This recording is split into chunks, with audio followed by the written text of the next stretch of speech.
And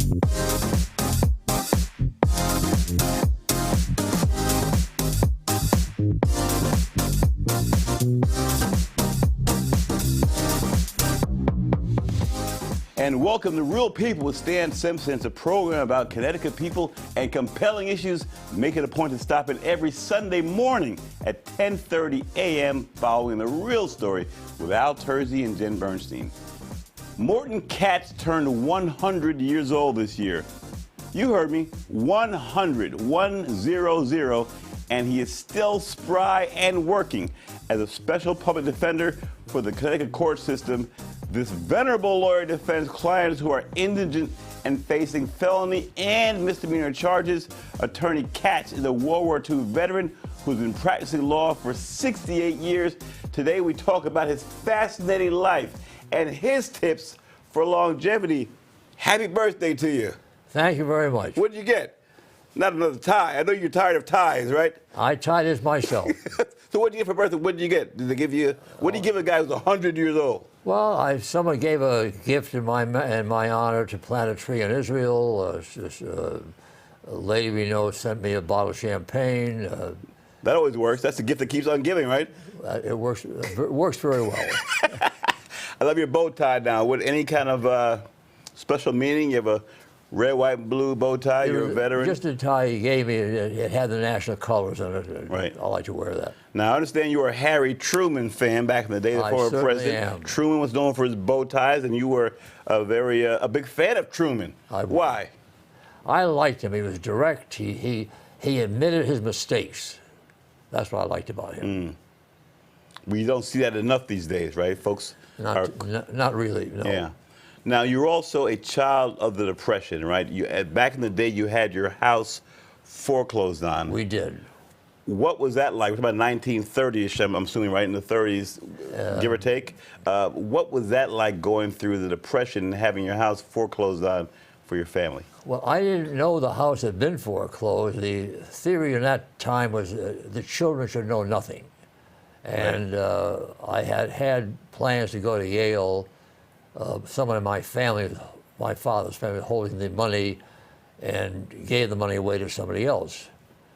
So an uncle, by marriage, he married one of my mother's younger sisters, came up with the money, put me through Connecticut State College. So I had come home for my first year at Connecticut State, and my father took a sharp left turn, and we found ourselves in a flat on Blue Hills Avenue. The house was gone. In Hartford? Grew up in Hartford. You grew up in Hartford, north end Hartford, right? Yeah. And it was some men who had big jobs and big positions on the street corner selling apples for 5 cents a piece. More people were out of work than you could possibly imagine. And my father was lucky enough to get a job with the WPA doing legal work. Your dad's a lawyer, too. He was a lawyer for 72 years, wow. Quite an authority on title work. And when the house was foreclosed, I learned this later on, the bank that held the mortgage went belly up, and that meant that the bank would be in receivership under the control of the state banking commissioner. So the commissioner's going through the records of the bank and finds this mortgage, and they were foreclosing it. So he came to my father. He gave my father a blank signed check. He said, "Abe, use what you need. When you're back on your feet, you can pay me when you're able to, without interest, at your convenience." And I remember that. So it bailed Dad out. What did that do, though? Living the life during the Depression, having your house foreclosed on, I get the sense it's something you have never really forgotten as far as how you lead your life. Did it make you always wary about money and being frugal? Talk about that. How did that impact you? My father was lucky enough to get a job with the WPA, and the first Thanksgiving he was on the WPA program, we received a Thanksgiving basket and some kind of a gift, and I realized that we were A, on welfare, and B, receiving charity. How do you feel about that? How do you feel about that? It was humiliating. Yeah. It was humiliating.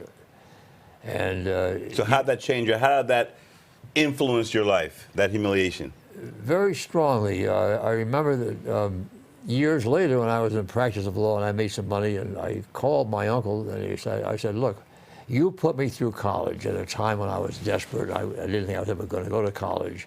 I want to pay you back. And he said to me, and I'll always remember those words, no, you will not pay me back, but what you will do in your turn, you will help somebody else. Pay it forward. And you've got to give something back. Right. And that got me involved with the Bar Association, the Law Works with People program, Right. representing people in civil matters, mostly family relations matters. I'm still working with the statewide legal services, primarily representing people who have been deprived of unemployment compensation benefits. I've done very well with those people. A lot of your clients are indigent. Do you find it ironic that you're working with people who don't have the money to find a lawyer, folks who weren't too far from what you were like back in the day in the Depression when the house was foreclosed? It's kind of come full circle. You're able to help those folks who don't have any money. It's a good feeling when we're able to, a very good feeling. Yeah. Particularly in the work as a public defender. Now, you mentioned you went to Connecticut State College, right? Now known as UConn. That's correct. Right before it was UConn, it was Connecticut State College. Well, I went in there in 1935. Right. And our class was the name had been changed from the Connecticut Aggies in the summer of 1935. I went in September, and I graduated in 1939. So we were the first class to enter Connecticut State College. We were the only class to spend the full 4 years at Connecticut State College, and we were the last class to graduate from Connecticut State College. Before it flipped to UConn. Before it went to UConn. Interesting. You have some history there behind it. And now, you had majored in chemistry. Oh, God. Right? We did a little homework on you. So you're a lawyer, obviously, so where did the whole chemistry thing come from? Well, I used to play around with a chemistry set when I was a kid, and I had no guidance of any kind. I really wasn't mature enough to make any decisions. I just drifted into chemistry, and I had no aptitude for it. I was a mediocre student at Connecticut State. I was a good mediocre student, though. So when did you decide to switch? You went from chemistry to law. What made you decide to flip? I graduated, I couldn't get a job, and I was commissioned in 1940 in a different program, which no longer exists. So I tried to apply for the expansion. In 1940, they started the expansion of the Army. And I applied for the first expansion, non-flight duty to the Air Corps, shipboard service aboard Army cargo ships, first ski troops. I was turned down. So I went back to school at Iowa State to do graduate work. My first year there, I was on scholastic probation. I was a rotten student. And I took the summer off. I had a job at some resort up in the Catskills as a lifeguard, and I was all worn out. I came back in the fall of 1941, and within about a week after Pearl Harbor was attacked, I got my orders to report, and I was sent to Fort Benning.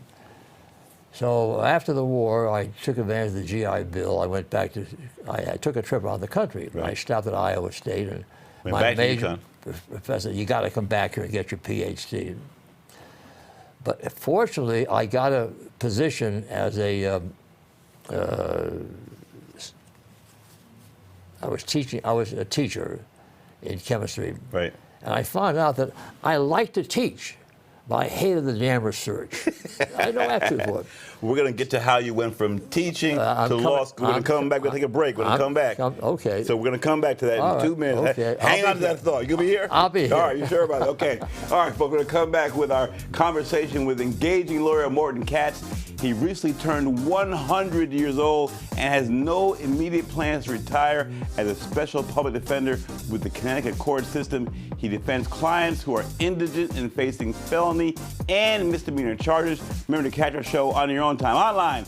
Fox61.com/Stan. Friend us on Facebook, Twitter too. Don't go away.